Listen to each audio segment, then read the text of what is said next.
This is Special Chronicles, giving respect and a voice to people with special needs.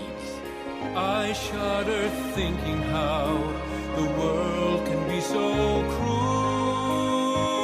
I lend my voice to those who can't.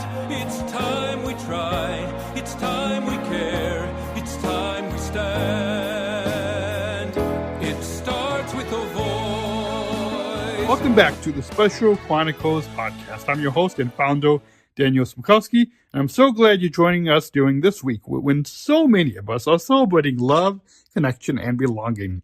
This week's episode is a Valentine's-inspired conversation that goes straight to the heart. I'm joined by my good friends Matthew and Crystal Williams from Special Olympics Canada, a couple whose story embodies partnership, faith, and the power of inclusion. Matthew and Crystal open up about their journeys, the disabilities they were diagnosed with, how they met, and how Special Olympics shaped their lives.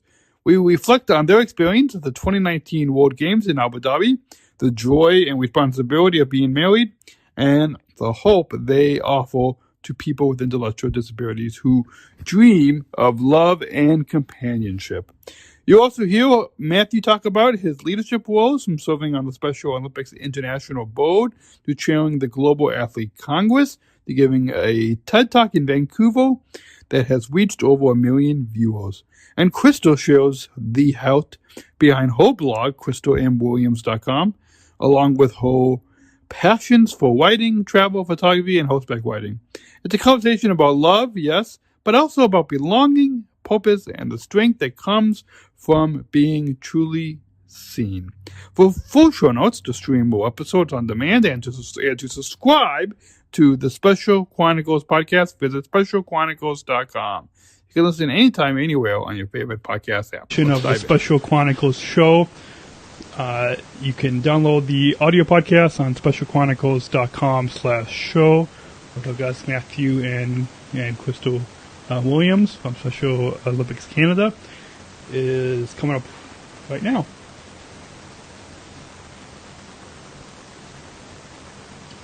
You're listening to the Special Chronicles show. This is episode 350 with our guests Matthew and Crystal Williams from Special Olympics Canada, coming up right now on specialchronicles.com.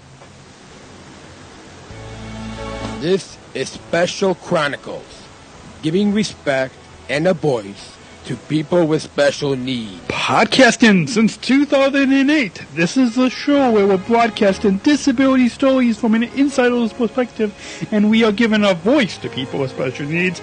This is your weekly guide to find and joy, acceptance, and inclusion.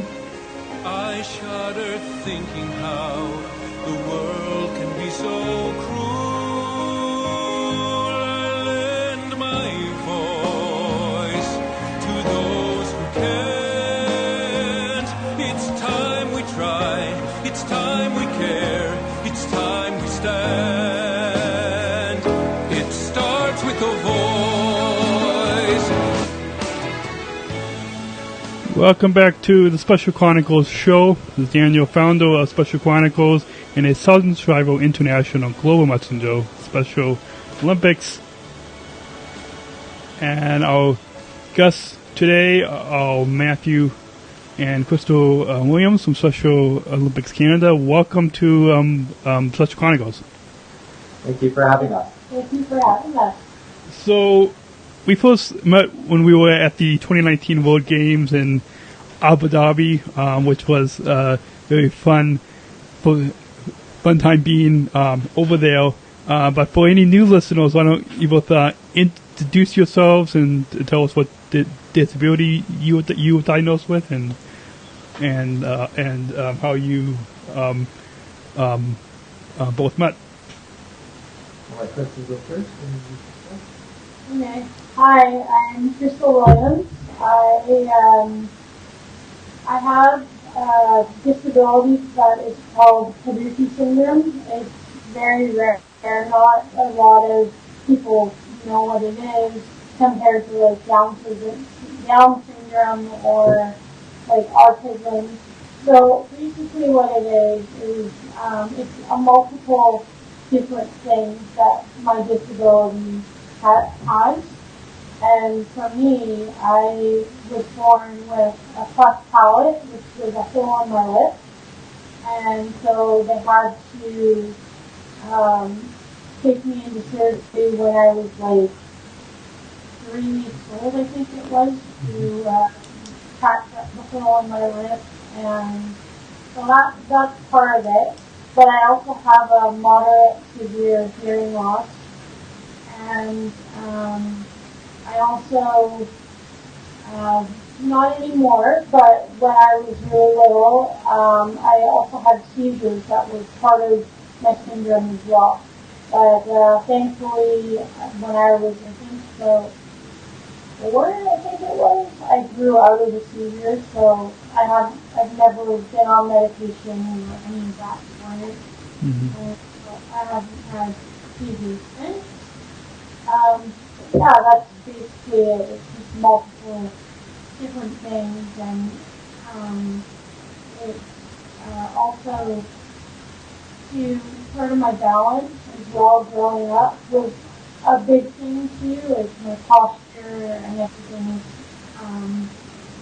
not great. So that's also part of Kabuki syndrome as well. Yeah. I'm Matthew Williams. I'm a freshman athlete, and my disability is I was born with epilepsy, or so about I refer to that. And I had that for about 8-9 years, quite severe. The most difficult part of that was I was struggling with 4 different types of seizures, with varying degree of severity, and at one time I was having up to 100 seizures a day. I tried different medications the doctors recommend and suggest different things, but with limited effect. When I was about 8 years old, my parents made the decision for me to have brain surgery, which was risky at the time. It was still fairly new for children, but they felt that was the best way to help me cure me of my seizures. Thankfully, it was successful, and I've been seizure-free for over 15 years. I do also struggle with a learning disability, so for me, I teach special school, and there are various challenges that come with me there as well. So I still struggle with learning disability, and that'll be something I'll have for the rest of my life. And can you guys share how you folks got involved in Special Olympics? And I think we both got involved in Special Olympics when we were in grade 8, our first year of high school. One of the teachers had suggested a program, and we both got interested, and we both did different sports at the time, but it was a great way to meet new friends and people that were, had similar challenges, but really made us feel included in a group, and I think that was really important for us. Also, knowing that other people who are kind of like us, but maybe different, it also felt good knowing that there's other people out there that have disabilities too. So you didn't feel truly alone anymore. Yeah. What sports do you guys compete in? The sports I compete in currently right now is short track speed skating, and I'm also involved in golf. And I'm no longer in Special Olympics anymore, but I've been horseback riding since I was 3.5 years old, and I ride at this amazing place that I've been with them since, like I said, I was 3. And it's called Valley Therapeutic Equestrian Association, and it's a place for people with special needs, or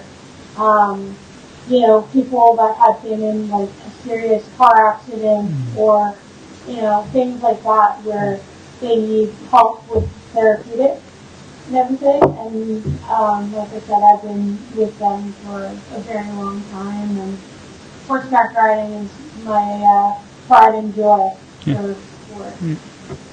So, what did you both like about being in Abu Dhabi at the 2019 World Games? Well, of course, I was very excited because here in Canada we don't have equestrian part of Special Olympics Canada. So I got the opportunity, and I kind of jumped at it.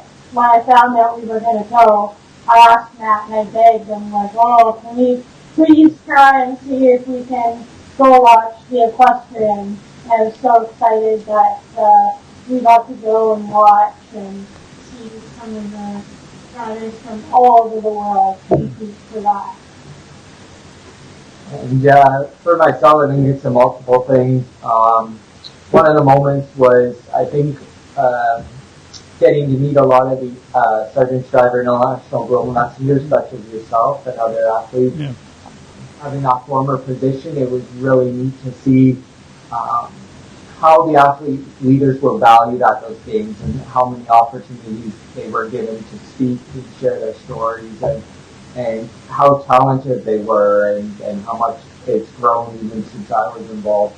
That's something I really got a lot out of. And I also think it was really neat to watch fans that have maybe never been introduced before, seen Special Olympics, coming out and seeing the amazing talent of all the athletes that were there, and coming away with, I think, a different perspective. I think there's still a perception of what people think individuals with disabilities can do, and I think being able for those athletes to really change that mindset into maybe a more positive view and going, wow, and showing that even though they have a disability, they still have many abilities, and that's something I really enjoy watching.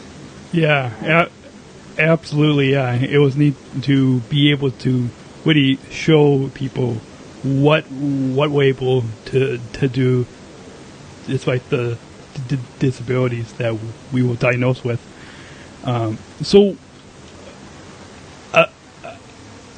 Matthew, what did you enjoy about being on the board of directors for Special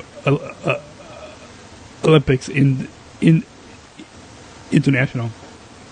Yes, my position, I recently stepped off, and they've selected a new athlete member to sit on the board of directors, which has been doing a phenomenal job. I was thankful to sit on the board for 8 years, and what I really enjoyed is getting a different perspective. I think I had a view of what happened in North America and Canada, but it's really neat to see the wonderful things that was happening in all regions around the world in Special Olympics. Not just the successes, but also the challenges.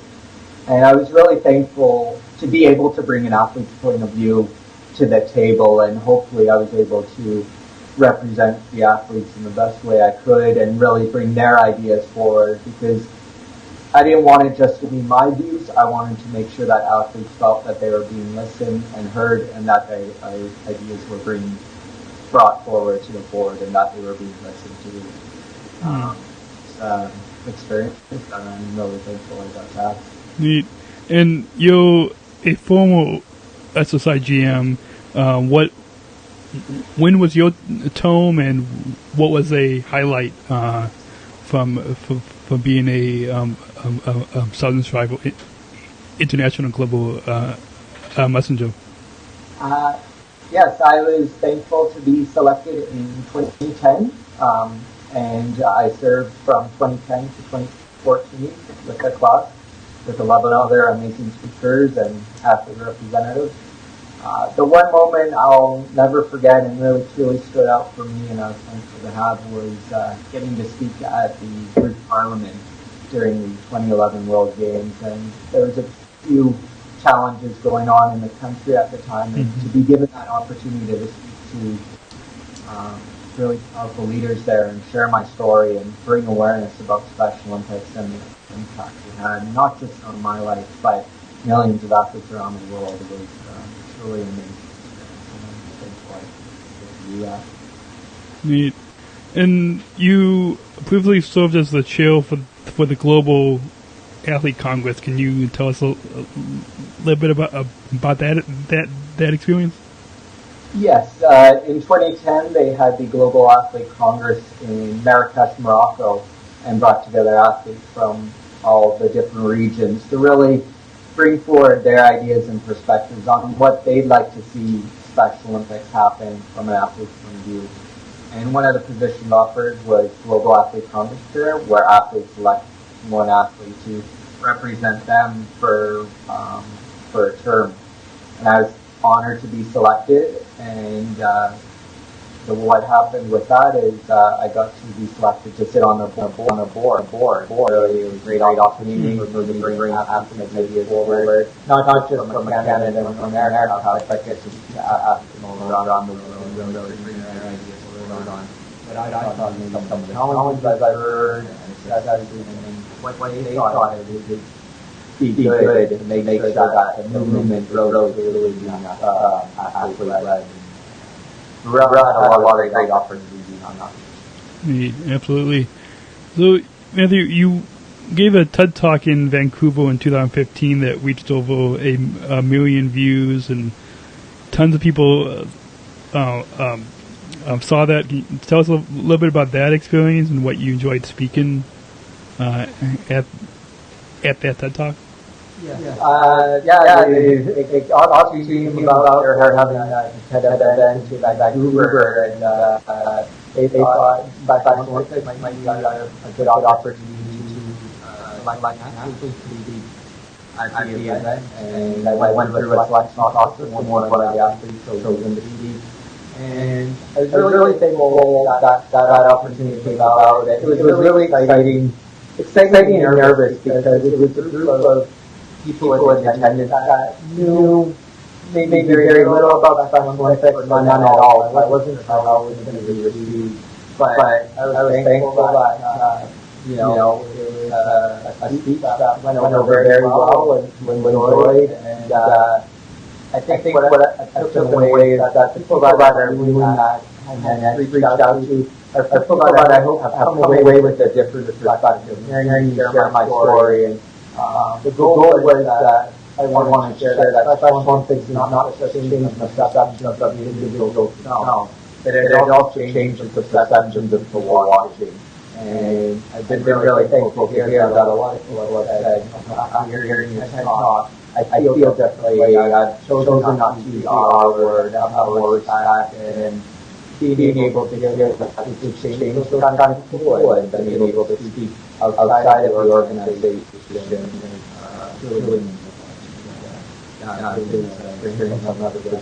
Neat. So, Crystal, can you tell us a little bit about your blog and why you wanted to start your blog? Oh, sure.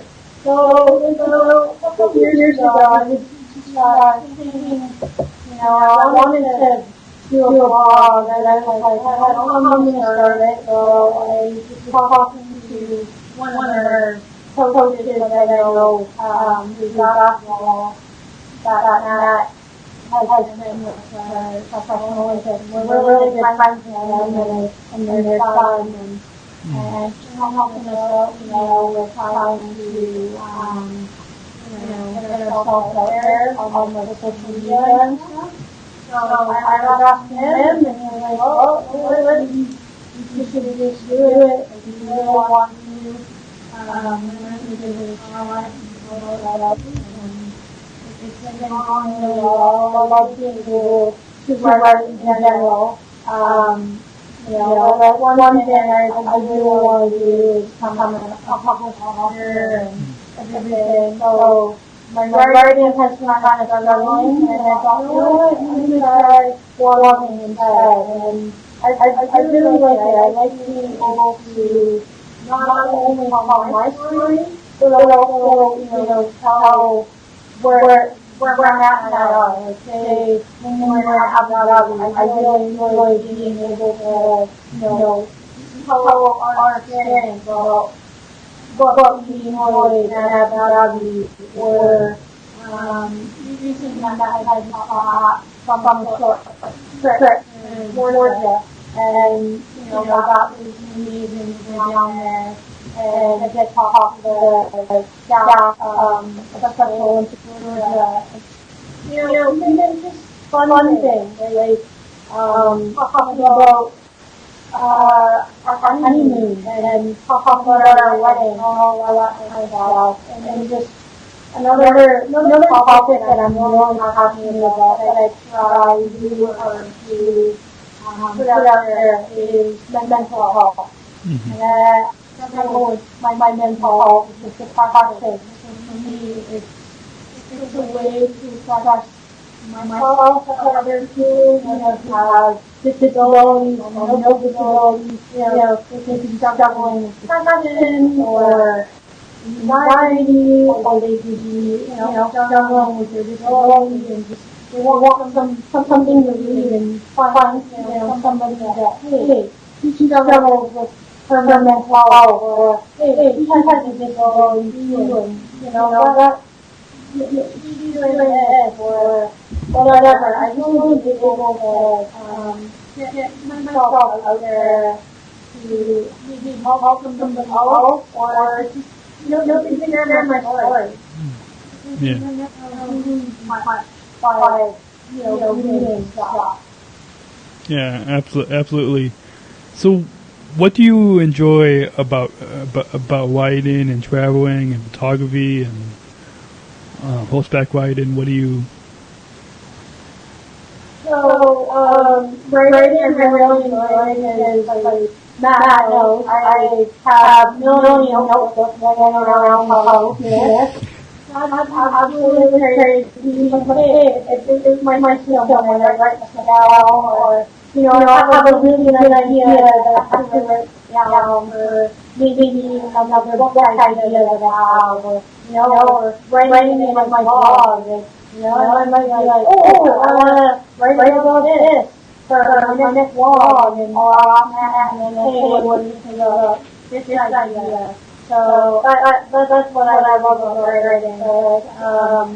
I also photography. I love being able to take photos, and another passion of mine. But it's so cool to be able to go traveling and take photos. Of places around the world, or animals, or landscape, or any of that kind of stuff. Like my family and friends, or even to have a fair moment on my day off, I'll take my camera out and yes, okay, maybe I take 2 minutes to take a photo of that. But super much okay? Or I'll take a couple hundred photos of horses in my garden. Because I'm just a huge animal lover, and so, horseback riding is very important to me because, like I said, growing up, I started riding when I was like 3 or 3.5 years old. And if it wasn't for horseback riding, I wouldn't be where I am today because of my posture and everything, with their therapy that helped me. Now I'm able to do competition. I mean, I'm not going far right now, but I still get to do video competitions, which is certainly amazing. I did one, what was it, 3 years ago? And I actually came in first in my class, which was no fun. I've never been out there, and it was an amazing experience. And so, I can tell I'm very passionate about all that kind of stuff, and being able to travel with that, or such an amazing event, Special Olympics, which is pretty cool, or just to go away on a trip to Cuba, where we did to go to Alaska in May, which is absolutely amazing.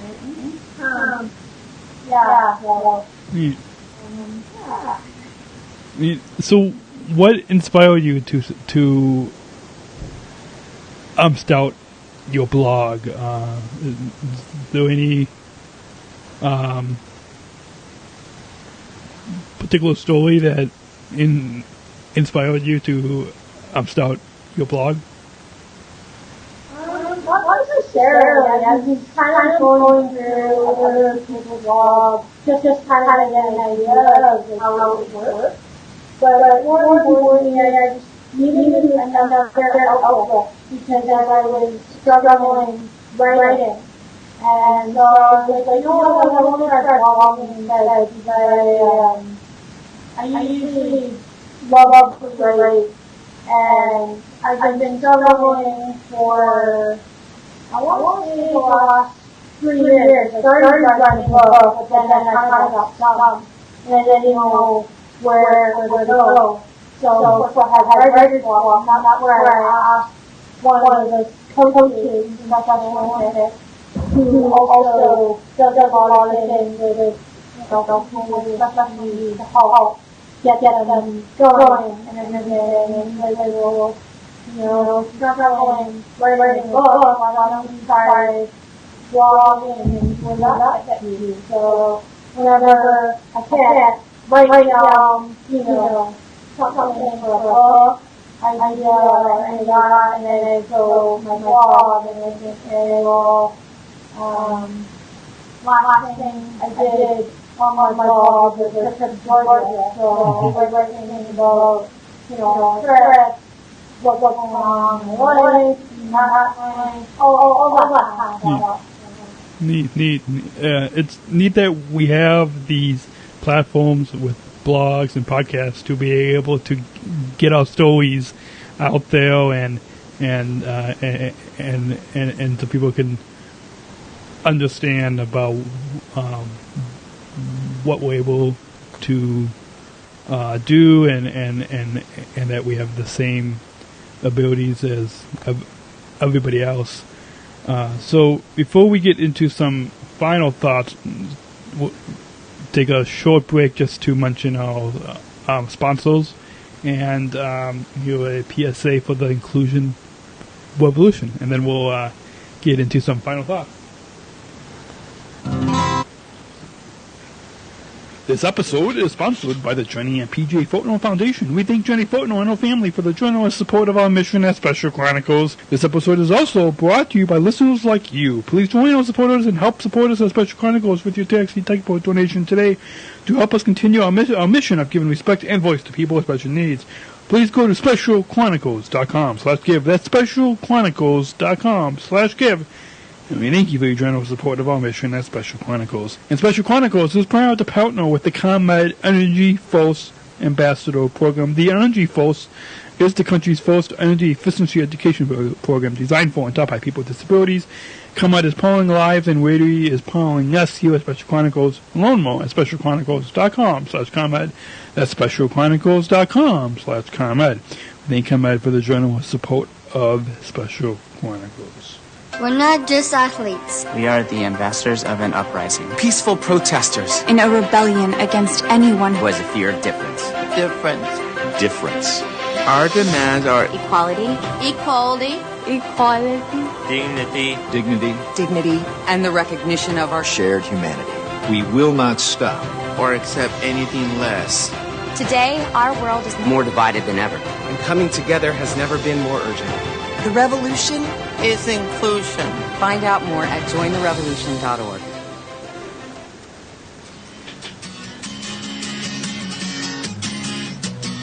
You're listening to Special Chronicles Podcast.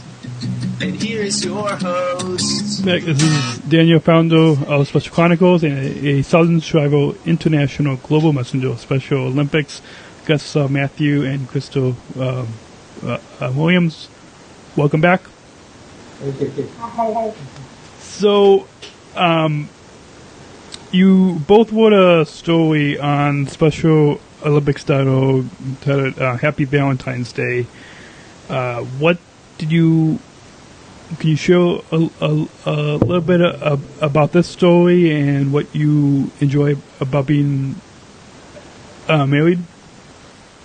Yeah, absolutely. A little bit of how we came to be we both met our first year of high school, grade 8, in the special education class. were attended. And for about 3 or 4 years, we were really good friends. We got along together, and we were both very open. We started dating, and we were together for years, and it was just it was really awesome. I think we were so happy when we got married because for myself and just looking for her. When I got older, having a disability, I didn't think that was going to be something I would have in my life. I didn't know that I would get married. And all these things that have happened. And I think for me, being married, it's given us opportunities, to be more independent, move on our own. We a lot of things that I hope all individuals with intellectual disabilities can hearing this, can feel that they can achieve that too, and it's possible for everyone. And I think for me, I'm most happy that every day, it's not just being married to Crystal and getting to share that with her, you're sharing it with your best friend, and being married is rather smooth.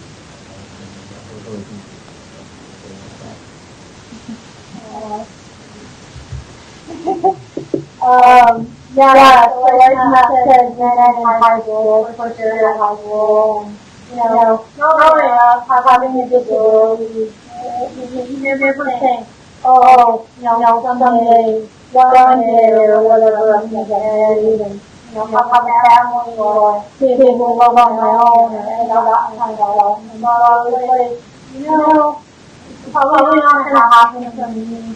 And so I just had to like, whatever, I guess I'm just going to have to live with that and everything. And then one high school and Matt and I became really good friends.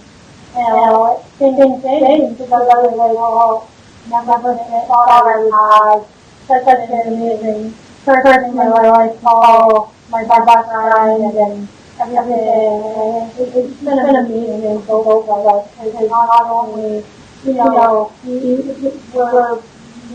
happy with each other, being married, and having each other every day, supporting one another and everything. But also, what I found too is, now people help me, as much as I help them. So, like, my biggest weaknesses is strength, and his weaknesses are my strength. So we kind of balance each other out. So for example, say Matt and I travel, there's certain times in the airport I get a little anxious and all that, because I'm not traveling so much, so like, hey, this is where we're going to go, or whatever, and here, say Matt and I are going somewhere. Alright, I need to be able to say now, like, hey, we have to go this way, or no, we have to go that way, or whatever. So it's just good in the long run, being able to have, your best friend, but also having that partner with you as well. And it's just never, like I said, never thought this was happening with both of us. And the fact that we're married and we're on our own and have our own head, and not mention that you can not mention anything like we're so very lucky that our families are so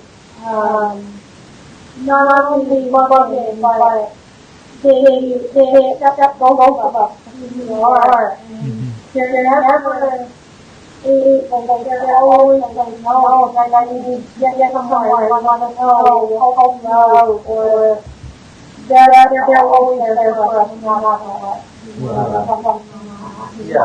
I think for any individual with disabilities, and obviously there's a lot of challenges with parents, but I think that we're both thankful that from a young age we got parents that didn't see our limitations, they saw the opportunity that the disability, but you know what? They say dreams and aspirations, or but don't have children with disabilities. That I think it's really helpful always having that story, and always being able to give your parents know that they're going to be there for you, and really not that lot of things. I believe we're both where we are because we have parents that not something that they over all children with disabilities. Hopefully that have that and just have that. Yeah, absolutely. It's great to have that family support and these same opportunities as people who don't have disabilities. So inclusion is and the inclusion revolution is a big part of Special Olympics and in so many parts of our lives. What does inclusion mean to both of you? I think for inclusion for me is I think they were really being accepting of each other. I still feel people are a little bit unsure with disabilities and sometimes nervous, so don't need them and that. But I think like I've talked a lot about today is when you get to meet them, they have signals, dreams, they're very much like, they have a disability, have many abilities, but I think when people have that ability to interact, it changes their perception. So more we can be inclusive, and I think that's is really leading that revolution. More we can interact with people and have that close relationship. I think that's when you create acceptance. That's when you create inclusive communities, and I hope eventually that inclusion is something we resolve it. Not something we think about it. It's just natural, and that all individuals with disabilities not some get to feel what inclusion is all about. Absolutely. Well, yeah, I agree with you 100% on that. When I think of inclusion and also, the acceptance too. Being able to accept people that may be different, but also, if you know somebody who has a disability and you don't, it might be a little bit different. It might be fine. You might have to be interested in it, like hockey or basketball or football or any of those kind of sports. It might be different on the outside, but really including on the inside, like what we all want is people who have special needs or, everybody wants the same thing. All they want is to be accepted by everybody and not left out and just nobody wants to be feeling left out playing a basketball game with friends or going to play soccer or anything. No one will go on my sideline watching. I want to be able to go stay on the sideline and somebody sees you and say, hey, come over, come play. You want to be accepted. And also is Neat. I agree with both of you on those definitions of inclusion and it's I'm sure when more people hear your story on this week's podcast, and people will really learn a little bit more about what inclusion in our communities is all about. So is there any social media plug that you guys want to share with the listeners, or how to watch either the TED Talk or read the blog? Or For my tech job is on the main website at tech.com, and there's my name is videos. I also really encourage people to check out the blog. There's a really interesting blog post about the R-word campaign, which I highly recommend people to check out. And she really writes some articles and really doing a great job of raising about people with disabilities.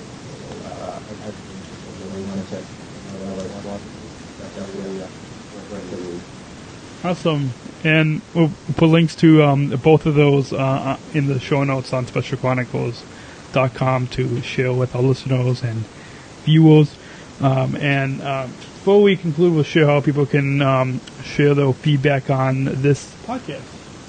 We hope that you will join in the conversation and share your feedback with us. You can text in your comments to feedback@specialchronicles.com.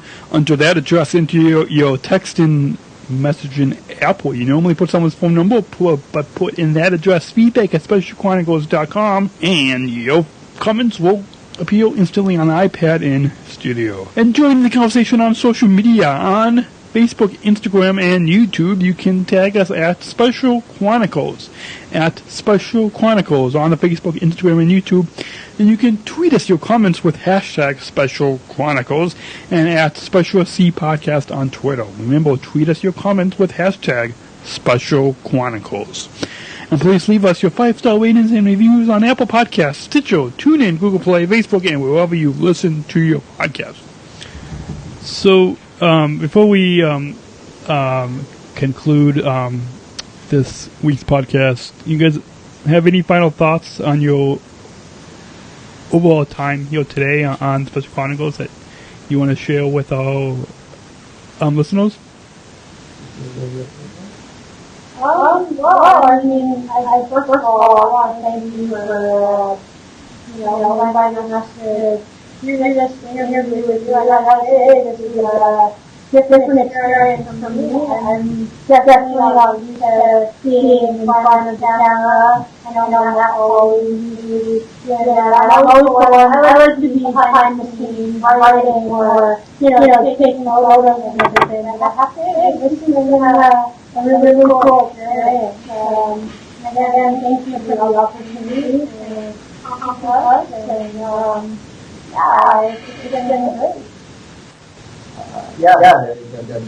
We're excited. Thanks so much for having us on again.